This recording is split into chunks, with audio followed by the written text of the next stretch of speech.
శాసనసభ పక్ష సమావేశానికి విచ్చేసినటువంటి పెద్దలు, గౌరవనీయులు, తెలుగుదేశం పార్టీ జాతీయ అధ్యక్షులు శ్రీ నారా చంద్రబాబు నాయుడు గారికి, జనసేన పార్టీ అధ్యక్షులు గౌరవనీయులు శ్రీ పవన్ కళ్యాణ్ గారికి, బీజేపీ రాష్ట్ర శాఖ అధ్యక్షురాలు శ్రీమతి పురంధేశ్వరి మేడం గారికి, ఈ సమావేశంలో పాల్గొన్నటువంటి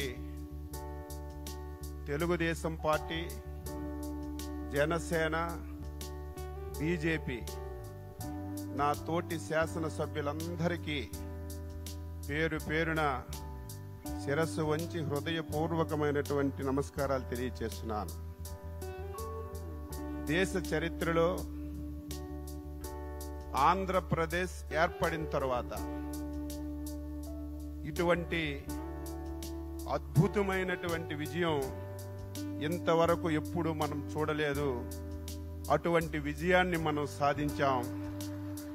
ఆ విజయానికి కారకులైనటువంటి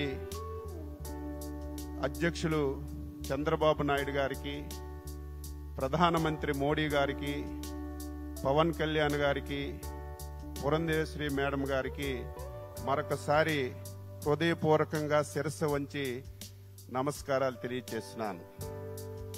అద్భుతమైన విజయం సాధించామని ఆనందం మనకున్నా సరే, మనందరిపైన గురుతరమైనటువంటి బాధ్యత కూడా ఉంది అని మనందరం కూడా ఒక్కసారి గుర్తు పెట్టుకోవాలని చెప్పి సందర్భంగా తెలియజేస్తున్నాను.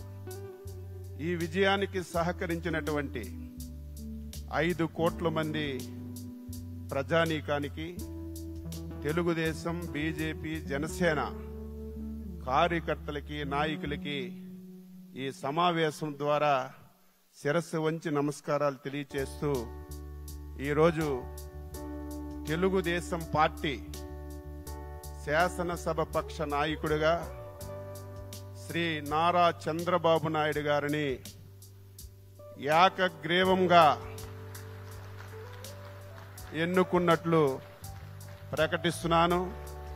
మీరందరూ కూడా మీ యొక్క హర్ష ఆమోదాన్ని తెలియజేసి తెలుగుదేశం శాసనసభ్యులందరూ నిల్చొని ఒకసారి మీరు